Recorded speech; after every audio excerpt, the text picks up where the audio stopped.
성장, 이 단어가 초대교회에 있어서 굉장히 중요한 단어였습니다. 초대교회는 늘 부흥하고 성장했다. 그런데 이 초대교회의 진짜 중요한 단어는 부흥과 성장이 아니라 어쩌면 순교와 핍박의 연속이었다. 이렇게 얘기할 수 있습니다. 초대교회의 성장의 그 폭풍 속에 교회가 마치 한 송이 꽃처럼 피어나게 됐다. 이런 표현들을 하고 있어요. 폭풍 속에서 피어난 꽃. 수많은 시련들, 수많은 아픔들, 수많은 문제들, 수많은 고난들. 그러나 그 속에서도 초대교회는 한 송이 꽃처럼 조용히 성장하고 있었다. 그렇게 얘기할 수 있습니다. 이방 성교의 중심지였던 안디옥 교회, 이 안디옥 교회가 부흥하면서 세계 선교에 굉장히 중요한 역할을 했고, 특별히 사도 바울이 복음을 전하는 데 있어서 굉장히 중요한 역할을 하게 됐습니다. 그리고 이 안디옥 교회의 부흥은 모 교회인 예루살렘 교회에도 엄청난, 아니 신선한 충격을 가져다 주었습니다. 이 초대교회의 폭풍 같은 시련 속에 하나님의 놀라운 역사들을 또 우리가 경험하게 됩니다. 시련 속에 부흥이 있었고, 또 폭풍 속에서 예기치 않은 또 하나님의 놀라운 은혜들을 초대교회가 경험하게 되는 거죠. 그래서 성경은 시련이, 고난이 복이다, 그런 표현을 하고 있어요. 왜냐하면 그런 시련이 우리를 망하게 하고 넘어뜨리는 것이 아니라 오히려 우리를 더 단단하게 하고 구비시켜서 하나님의 자녀다운 모습으로 변화시키는 아주 중요한 요소가 된다. 그런 의미에서 고난, 시련이 복이다. 이렇게 이제 표현을 하고 있죠. 교회가 부흥하자 교회의 부흥을 가장 싫어하는 사람이 있었습니다. 초대교회. 그것은 바로 헤롯 왕이었습니다. 이 기독교인들은 헤롯의 말에 순종하지 않으니까 이 교회 성장에게 있어서 헤롯은 너무나 안 좋은 거죠. 눈의 가시처럼 여긴 거죠. 특별히 유대인들 그들 속에서도 이 기독교의 성장은 아주 못마땅한 거예요. 유대교 사람들이 기독교로 개종하면서 기독교인들이 많아지는 것이기 때문에 유대인들의 입장에서는 기독교가 성장하는 것 자체가 쉬운 게 아니죠. 받아들일 수 없는. 그래서 유대인들은 이 기독교인들을 계속해서 멸시하고 또 시련과 핍박을 가하게 되었던 거죠.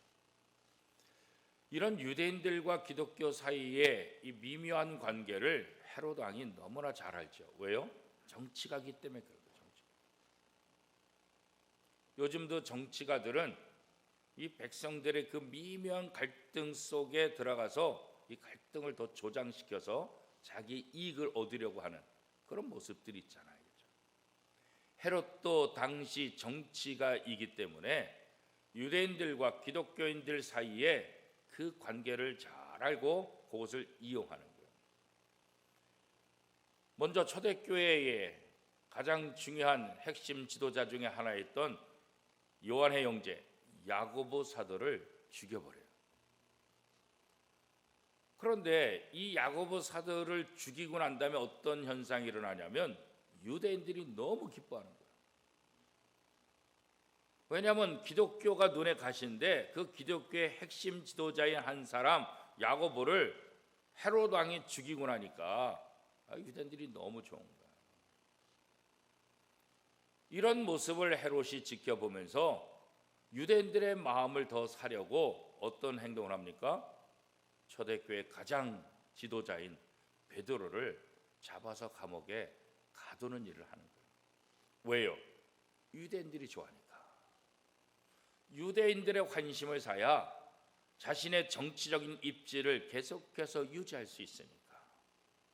유대인들이 반란을 일으키거나 유대인들의 환심을 사지 못하면 이 헤롯은 계속해서 이 왕 자리를 지키기가 어렵게 되는 거죠. 분봉왕이 로마 황제의 임명을 받는 그런 존재이기 때문에 이 이스라엘을 잘 다스려야만 이 왕의 자리를 유지할 수 있는 거예요.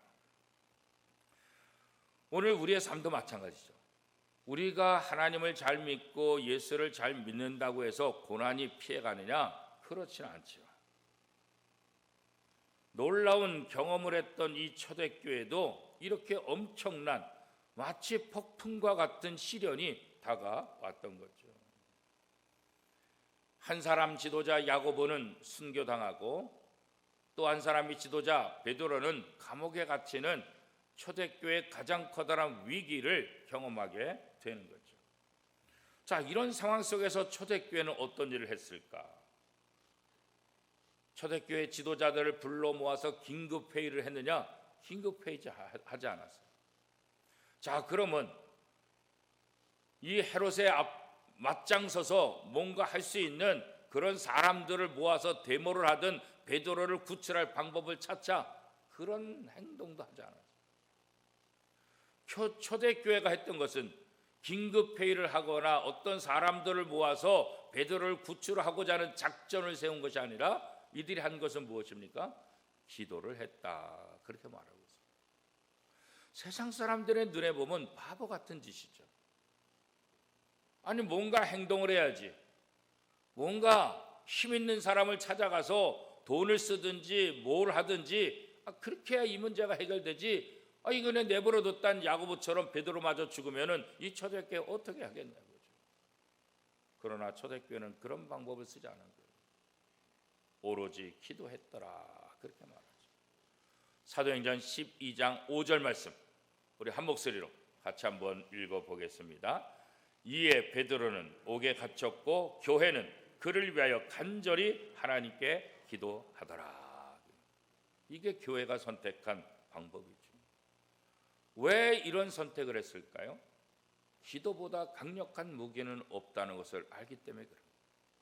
기도보다 가장 강력한 어떤 문제를 해결하는 것은 없다는 것을 알기 때문에 이들은 모여서 하나님 앞에 기도했다, 그런 거예요. 예수님께서도 이 땅에서 사역을 하실 때, 중요한 사역을 할 때마다 하나님 앞에 나가 기도했던 그 모습을 우리는 성경을 통해서 잘 알고 있습니다. 예수님조차도 기도하셨다는 것은 예수님의 사역이 얼마나 힘든 사역인가, 이것을 알 수 있죠. 하나님께 기도하지 않고서는 감당할 수 없는 그 사역들. 우리는 이제 교회 창립 50주년을 맞이하며 하나님 앞에 기도하기를 원합니다. 우리 교회 일꾼들을 세우기에 앞서서 하나님 앞에 기도하는 거예요. 하나님께 기도한다는 것은 무엇이겠어요? 하나님께 맡기는 거예요. 하나님의 도움을 구하는 거예요. 하나님의 능력이 우리 가운데 나타나기를 원하고 있는 거죠. 교회가 해야 될 가장 중요한 일 가운데 하나가 바로 이런 시련과 역경 속에서 기도하는 것. 기도하는 것이 교회의 가장 중요한 사역 중에 하나다, 이렇게 얘기할 수 있습니다. 마태복음 18장 20절 말씀에 보면 두세 사람이 내 이름으로 모인 곳에 나도 그들 중에 있느니라. 두세 사람이 함께 모여서 기도할 때 내가 그 기도를 들을 것이고 그 기도에 응답할 것이다, 이 약속의 말씀 아니겠어요? 그렇기 때문에 우리의 문제가 있을 때 우리가 해야 될 가장 중요한 우선적인 일은 하나님 앞에 나와 기도하는 거예요. 교회 지도자들에게 기도를 요청하는 거예요. 나 혼자 끙끙 앓고 있으면 해결되는 것이 아니라 기도해야 되고, 나 혼자 버겁고 나 혼자 힘들다고 한다면 교회 지도자들, 여러분이 신뢰할 수 있는 그런 성도들에게 기도 제목을 놓고 함께 기도하자고 기도 부탁을 할 수 있는 것, 이것이 우리에게서도 굉장히 중요한 거예요. 예루살렘 교회, 이 가장 위기를 맞는 이 상황 속에서 이들이 선택한 것은 뭐예요? 간절하게 기도하는 간절함은 우리가 기도하는 데 있어서 가장 중요한 요소 중에 하나입니다. 엘리야는 우리와 성정이 같은 사람이다 라고 성경은 말하고 있죠. 무슨 말이겠어요? 우리와 똑같은 사람이다. 엘리야가 우리보다 뛰어난 어떤 다른 뭐가 있는 것이 아니라 우리와 똑같이 연약한 존재, 우리와 똑같이 한계가 있고 우리와 똑같이 그냥 사람의 몸을 갖고 있는 사람, 그게 바로 엘리야다. 그런데 엘리야가 기도할 때 3년 6개월 동안 비가 그치고 다시 기도하니까 비가 내려서 땅에 그 영양분을 주어서 소출이 열리더라. 성경은 그렇게 말하고 있잖아요. 야고보서 5장 17절 18절 말씀에 보면 엘리야는 우리와 성정이 같은 사람이로되 그가 비가 오지 않기를 간절히 기도한즉 3년 6개월 동안 땅에 비가 오지 아니하고 다시 기도하니 하늘이 비를 주고 땅이 열매를 맺었느니라. 우리와 똑같은 사람 엘리야, 그가 기도할 때 이런 놀라운 기적을 경험하게 되고 하나님의 응답을 받게 되었다는 거죠. 하늘을 열고 하늘을 닫는 그 기도의 비결이 뭘까? 간절함이라. 이 간절함은 뭐겠어요? 소리를 지르는 것, 이것만이 간절함은 아니에요. 물론 간절하게 부르짖을 때 큰 소리로 외칠 수도 있겠죠. 그러나 큰 소리를 낸다고 해서 간절함이냐? 그렇지도 않아요. 그렇죠? 간절함은 그 기도에 집중하는, 다른 생각하지 않고 그 기도에 집중하고 오로지 하나님만 바라보는, 하나님만이 이 문제를 해결해 주실 것이다, 그 간절한 마음이 있는 거죠. 한나는 아들을 낳지 못해서 하나님 앞에 간절히 기도했죠. 한나는 어떤 기도를 했습니까? 두 손을 들고 소리를 지르는 그런 기도도 하지 않았겠죠. 한나는 그저 마음속으로 중얼중얼거리며 그렇죠. 입술은 움직이는데 음성은 들리지 않는 기도를 했다. 사무엘상 13장 1절 말씀입니다. 한나가 속으로 말하며 입술만 움직이고 음성은 들리지 아니하므로 엘리는 그가 취한 줄로 생각한지라. 이 간절함은 소리를 지르든 소리를 내지 않든 이것이 중요한 것이 아니라 오로지 집중하는, 오로지 하나님 앞에 간절하게 기도하는 거죠.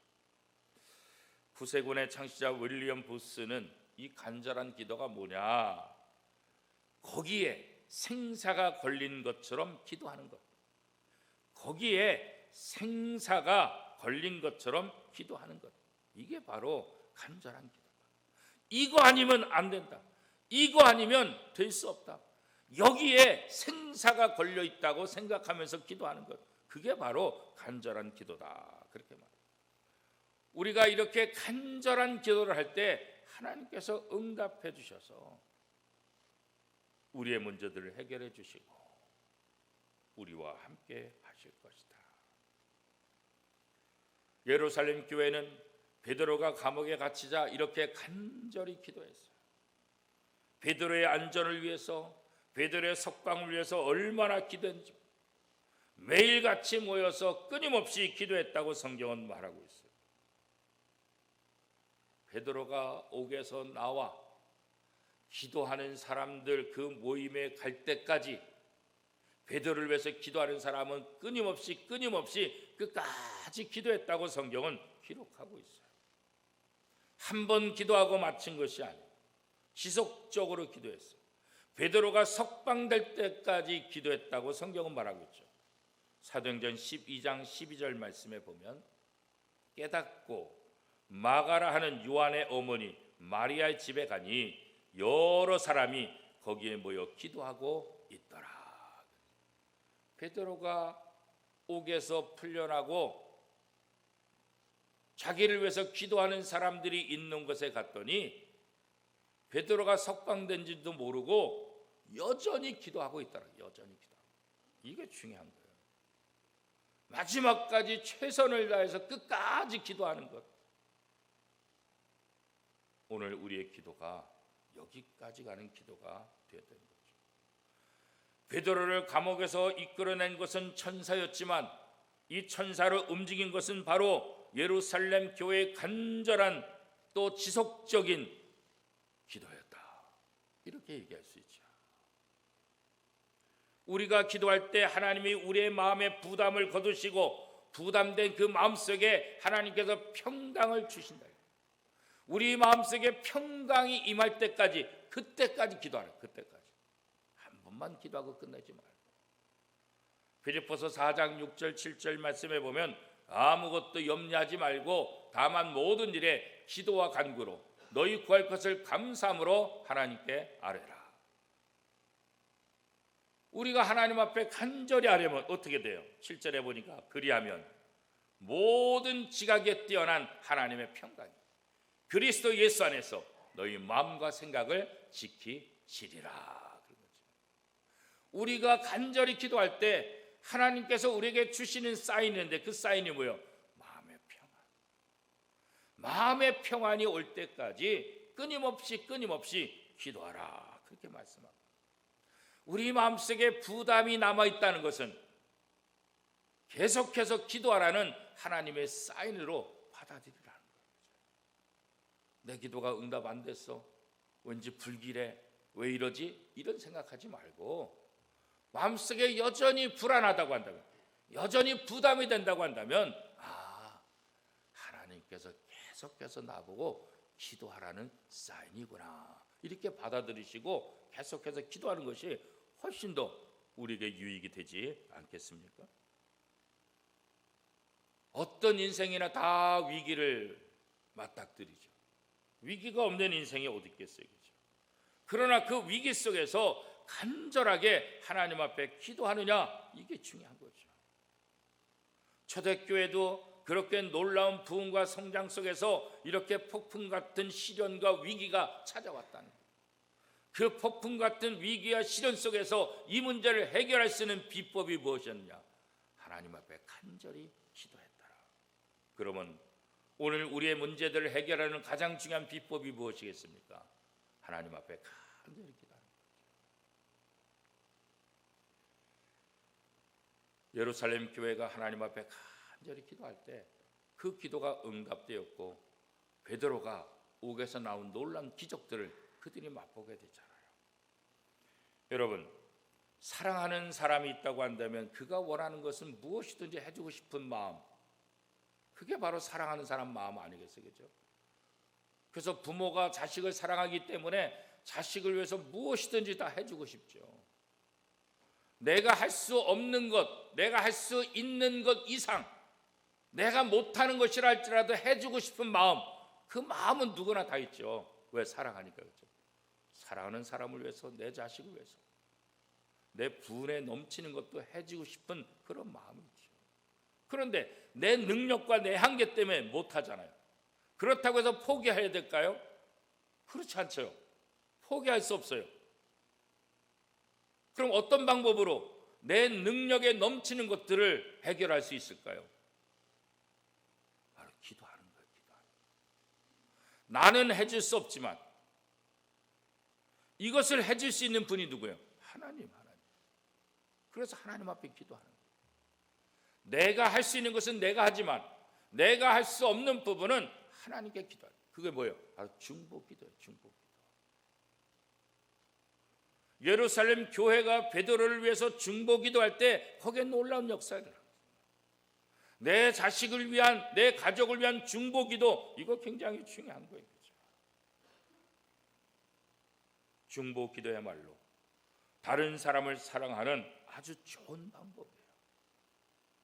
여러분의 담임 목사를 사랑하는 가장 좋은 방법 중에 하나는 담임 목사를 위해서 기도하는 거예요.